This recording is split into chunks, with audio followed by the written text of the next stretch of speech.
This is the CBS Evening News. Susan Spencer sitting in tonight for Connie Chung. Good evening. The threat is clear. American hostage Lieutenant Colonel William Higgins will die tomorrow morning unless Israel releases the Muslim cleric it kidnapped last week. That terrifying promise to hang Higgins at 8 a.m. Eastern Time came from an obscure pro-Iranian group based in Lebanon. But as Bob Simon reports, the Israelis are in no mood to back down. The Israeli cabinet was unrepentant this morning. Despite mounting international criticism of the kidnapping, Israeli officials defended the action and suggested that the various condemnations might not be as serious as they seem. Well, I believe that this is one of those events about which you have to condemn them publicly and admire them privately. But the defiance turned to silence when the ultimatum was issued. Defense Minister Moshe Aarons had nothing to say. Neither did Labour Party leader Shimon Peres. No, I don't have any comments. Analysts say the threat to Higgins, issued by the self-styled Organization of the Oppressed of the World, seemed to come from the same group that sent at least 11 prior communiques this past year. But it was not accompanied by a photograph. The group said it had evidence that Higgins, kidnapped in southern Lebanon 17 months ago, worked for the CIA and coordinated attacks against Muslims with the Israelis. In Tehran today, Iran's interior minister warned that Islamic groups all over the world will retaliate against Israel and the United States for Sheikh Obed's abduction. It said the kidnapping revealed the ugly face of Zionism and its U.S. backers. President Bush did not comment tonight, but the White House issued a statement saying that the kidnappers of American hostages in Lebanon will be held fully responsible for their safety. Top Israeli officials have decided to say nothing and do nothing tonight in response to the ultimatum. Sources in Jerusalem say that so far the United States has asked for nothing but information. These same sources say that Israel is prepared for heavy retaliation if Higgins is in fact executed, that the price for his death will be very high. But behind this hard line, Israelis are concerned tonight, worried that this could turn out very badly, not only for Higgins, but for relations between the United States and Israel. Bob Simon, CBS News, Tel Aviv. The Israeli Supreme Court today sided with Palestinians, upset with the military's habit of leveling the homes of people allegedly engaged in anti-Israeli activities. The High Court ruled that the military has to notify homeowners in the occupied territories before troops move in, and then give them time to appeal. Change is coming fast in the Soviet Union, but for some 300 new radical members of the Soviet parliament, change is not fast enough. As Barry Peterson reports, the group formally organized today at an historic and astonishing session in Moscow. They were making the kind of history Lenin himself had banned. He outlawed factions within this nation's parliament shortly after the revolution. And Lenin would have been absolutely livid about the resolutions this group passed today. Most specifically, they pledged to eliminate the article in the Soviet Constitution that makes the Communist Party supreme in all things in this country. No more, said these deputies. I think it's a very serious change in our country, said Boris Yeltsin, because this is an official organ. It's an alternative. Other parts of their platform give workers the rights to buy their factories, end the government monopoly on television, set specific terms of office for everyone, including the man at the top. The group today chose not a leader, but 5 men at their head, a sort of alternative Politburo. Among them, Andrei Sakharov, who did not attend the conference, Yeltsin, and one of the Soviet Union's leading economists. He called for a special meeting of the whole Congress of Deputies to change the election laws, to make them more democratic, to make them a real free-for-all. This group represents only about 1/7 of the new Congress, not enough to override the mainline party majority. But what they lack in parliamentary numbers, they make up for in popular support, because they speak for the people at a time when more and more the people are being heard. Barry Peterson, CBS News, Moscow. The U.S. and Vietnam today announced an agreement to let thousands of former South Vietnamese officials and military officers emigrate to the United States. Many spent years in so-called re-education camps following the 1975 communist takeover. That resettlement could start as soon as October. Meanwhile, no agreement in sight for peace in Cambodia. An international conference with that as its goal opened today in Paris. Alan Pizzi reports. Buddhist monks chanted a prayer for peace. The children of refugees demonstrated quietly and the leaders of Cambodia's warring factions and their foreign backers came together to try and end 20 years of killing and chaos. So far, the only thing they've managed to agree on is the quality of the catered meals and the seating order. But given the complexity of the Cambodia problem, that's considered a reasonable start. Fighting has been going on all week along the Thai-Cambodia border as resistance groups try to pressure the Vietnamese-backed Cambodian government. The Khymir Rouge, who turned Cambodia into the infamous killing fields, are part of the rebel alliance at the talks. And that is seen as a serious stumbling block. The United States strongly believes that the Khymir Rouge should play no role in Cambodia's future. But, Baker added, if they have to be part of an interim government to achieve peace, so be it. The conference is scheduled to last a month, and some observers here believe it is the best, perhaps the only chance to bring some sort of peace to Cambodia. Right now, everyone needs to make a deal. The country's economy is in ruins. Thousands of Cambodians have fled to squalid refugee camps in neighboring Thailand, which the Khmer Rouge shell. The Vietnamese troops who prop up the government are pulling out. But, observers believe, the guerrilla resistance isn't strong enough to take over. That, plus the fact that they are all in the same room, provides some hope that prayers for peace have at least a chance of being answered. Alan Pizzi, CBS News, Paris. Still ahead on the CBS Evening News, the infamous Exxon Valdez docks in San Diego. And later on Inside Sunday, the powers that be and the energy that isn't.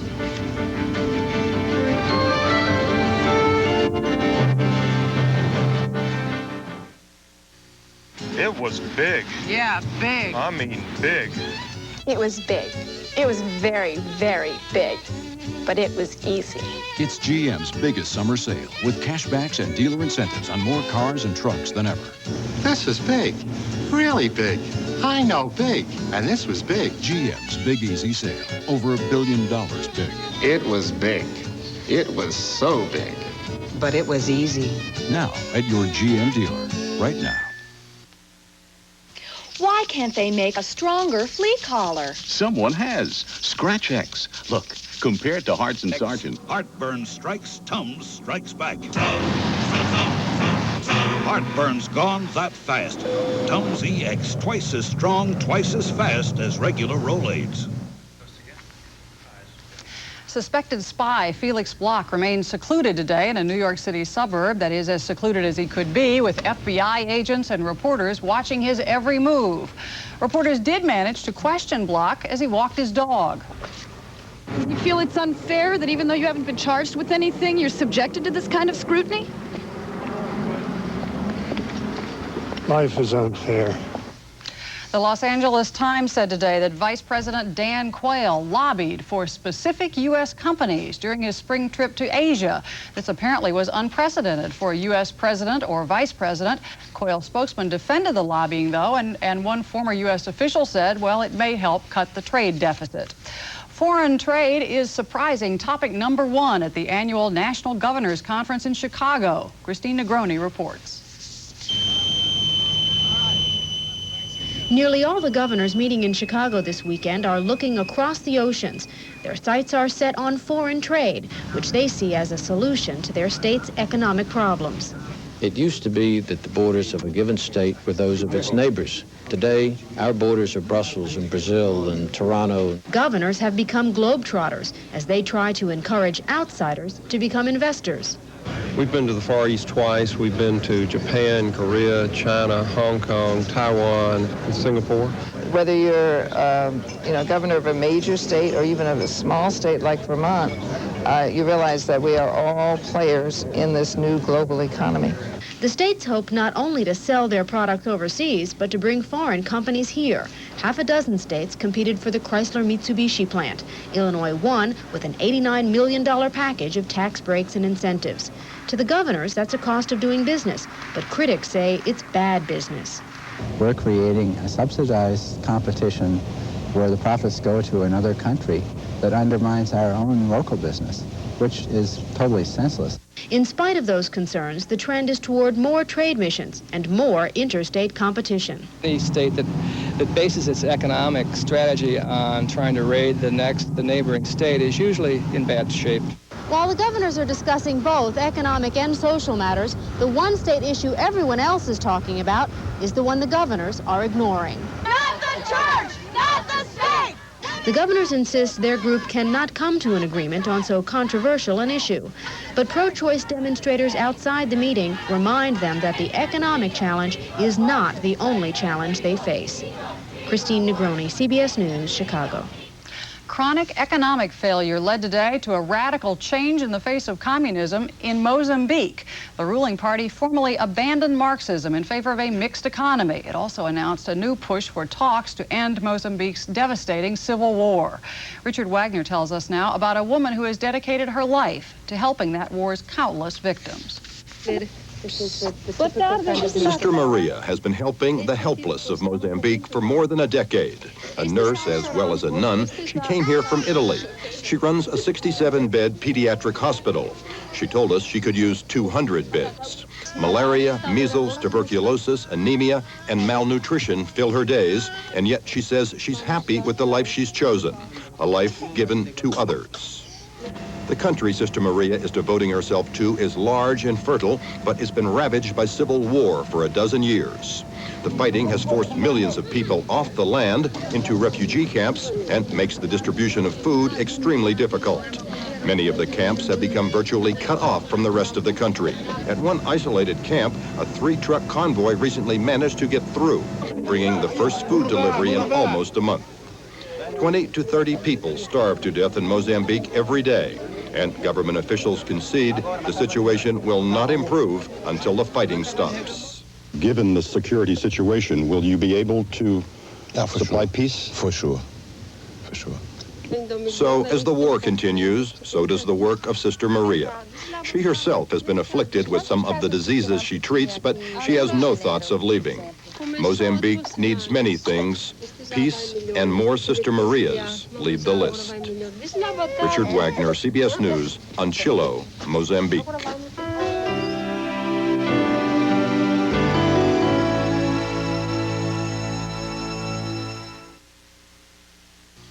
The delicious Fires in 4 western states have destroyed nearly 90,000 acres of forest just since Wednesday. In California today, a fire in the Sierra Nevada foothills was reported to be 70% under control. That fire destroyed several homes in Fresno County and forced the evacuation of hundreds of residents. Elsewhere in California, a symbol of another environmental disaster, the tanker that caused the worst oil spill in U.S. history docked in San Diego for repairs. CBS newsman Scott Pelley was there. After a long exile at sea, the Exxon Valdez returned home early this morning, escorted slowly into San Diego Harbor. The now empty giant was swarmed by a flotilla of spectators and protesters.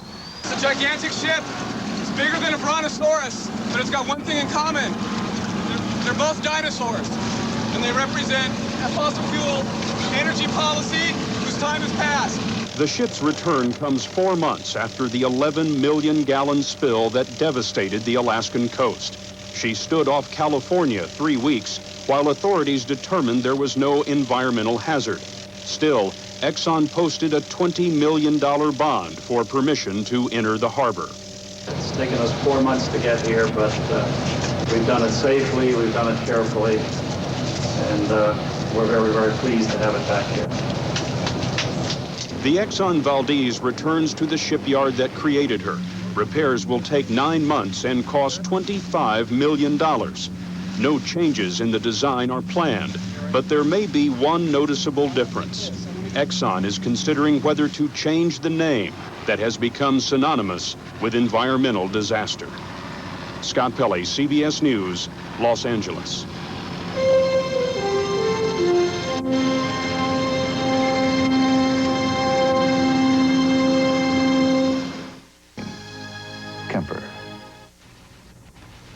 President Bush has just ordered his energy secretary to come up with a new solution for an old problem. Tonight on Inside Sunday, energy, the shrinking supply and the growing demand. The president says the United States needs a new policy before the next energy crisis, and there are signs that it may already be on the way, gas lines and all. Remember? I guess I just don't think about it. You know, I drive, and if it takes more gas, I buy it. How quickly we forget. Gone are the memories of the energy crisis of the 70s, the oil embargo, the lines at service stations, the out-of-sight gas prices. You got to go to 3 stations. It takes over 2 hours, maybe 2.5 hours to get gas. We're heading back to harm's way. We're heading back to the dangerous situation that we were in the late 70s. Could the 1990s bring another energy crunch? Quite possible, the experts say. For one thing, the U.S. today imports 45% of its oil, almost as much as before the 70s crisis. Almost half of that goes for gasoline, and no wonder. This country is proud home to 1/3 of all the cars in the world. In a few years, we'll be importing over half our oil. An increasing amount of that oil is coming from parts of the world we consider insecure. That's not good for the country. It's not a good trend line. Not only is the U.S. again vulnerable to foreign cutoff of oil, American oil production is at its lowest point in 25 years. The U.S. producers claim that low prices and environmental headaches discourage new ventures. As we move into the 90s, the world's demand for oil in total will put significant strain on OPEC's production capacity, and the prices are going to rise. If it goes, you know, like $3-4 a gallon, I think I'll quit driving. Faced with the possibility of $4 gas means having to face tough choices. How to balance environmental concerns with energy needs, how to encourage production, and perhaps hardest of all, how to change people's attitudes about conservation to make them see that the threat of a return to long lines and high prices is very real. They're going to keep going up no matter what I do anyway, so I might not be around tomorrow. I might as well enjoy today. And estimates are that demand for electrical energy will grow more than 2% a year through the turn of the century. The strain on suppliers already is evident. A heat wave in the Northeast last week forced power companies to ask for voluntary conservation to avoid brownouts. Norman Robinson reports now on electricity, the supply, the demand, and the generation gap. In terms of this summer, we may be in a situation where we have rolling brownouts. I don't know that we have any way around it. Brownouts, the deliberate shutdown of some power by utility companies when unusually high demand threatens to overload the system. Brownouts occur in areas like New England where the strain is most severe. Hot weather makes the problem worse. And in Boston, an intense heat wave has already pushed power systems close to the edge. We warn people that if something does happen, big machines do trip offline, that we could be in a voltage reduction. The New England region alone this week reached its highest summer demand ever, as 12.5 million residents consumed close to 20,000 megawatts in just an hour. That's the equivalent to a day's output of 20 nuclear power plants. And it's this increasing demand in the face of fewer plants that has some people worried. We are a tight power system. There's going to be a blackout. Because of a booming economy, the Northeast has seen a huge increase in commercial and residential development, which means communities have a need for more electricity. Suppliers say conservation is key. We must convince the consumer that conservation and load management must be a part of the energy supply planning for the future of this country. Boston Edison already has over 25 conservation programs in place that pay businesses like Quinzani's Bakery to generate their own juice during peak demand. We're a wholesale bakery and we can't afford to be without electricity. The Quinzanis bought their own electrical generator fueled by oil 2 years ago. They bake off their own power at least twice a month during the summer. For Larry Quinzani, the incentive is in the dough. He gets $10,000 a year. And this has worked very well for us. But experts warn that conservation alone is not enough. Because we are experiencing growth between 3 and 4% a year now in electricity, and I don't see that abating at all in the near future. But the cost of building power plants is prohibitive. Added to that is the fact that no one wants a plant in their backyard. Experts say without some new facilities in the near future, lights could continue to go out as brownouts become a way of life. Norman Robinson, CBS News, Boston. Coming up next, selling the public on the safety of atomic energy. But is the public buying? Inside Sunday continues in a moment on the CBS Evening News.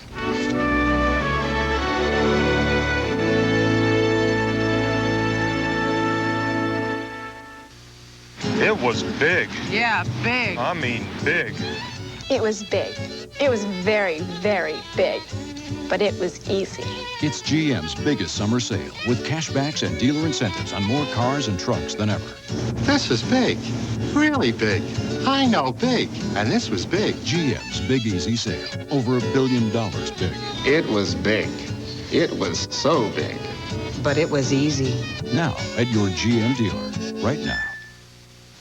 Ever since Unisom, people have abandoned their old sleep medicine because medical tests prove people fall asleep faster and sleep better all night with Unisom than without. Take Unisom for faster, better sleep. Got a flat tire.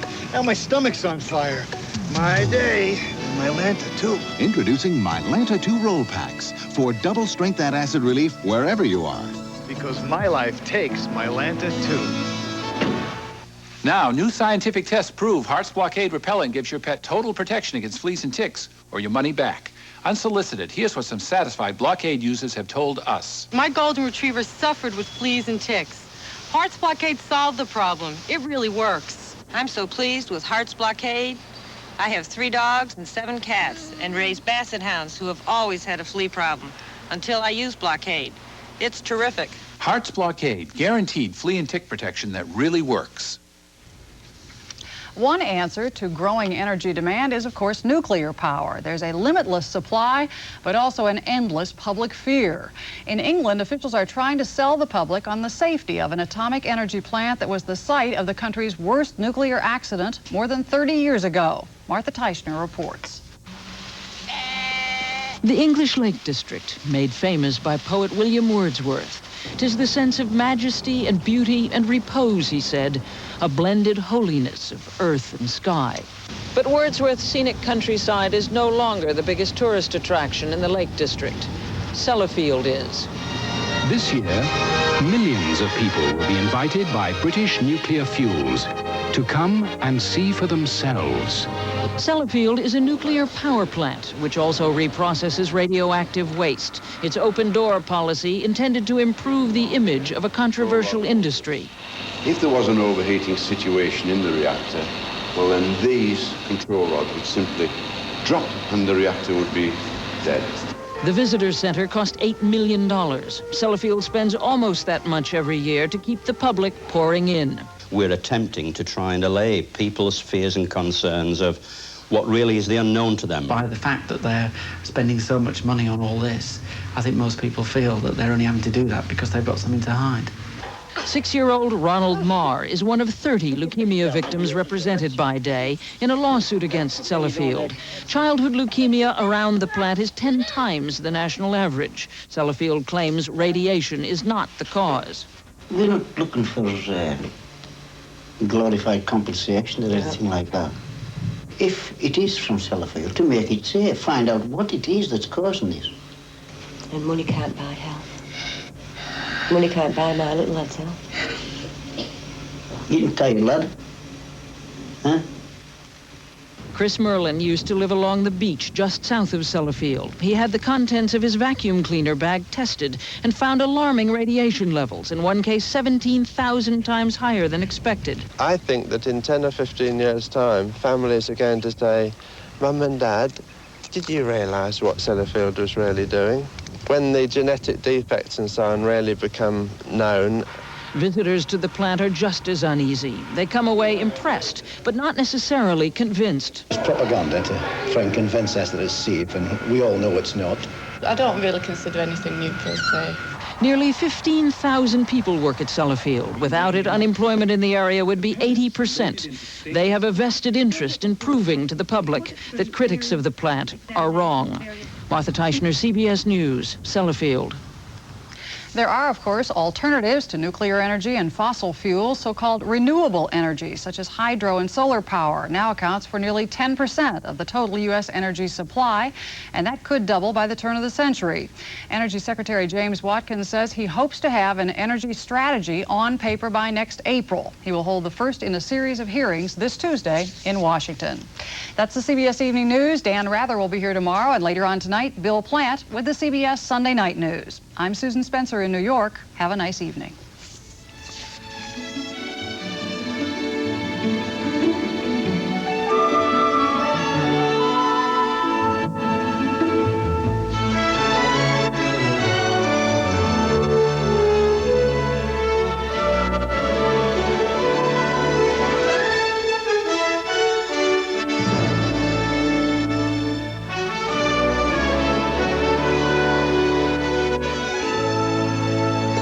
Mary Smith this week, the music of B.B. King, and we'll meet Tom Hanks' canine star from Turner and Hooch, and Melody Thomas of The Young and the Restless on CBS This Morning. This is CBS. Coming up on 11 News, brace yourself. Bad weather is brewing in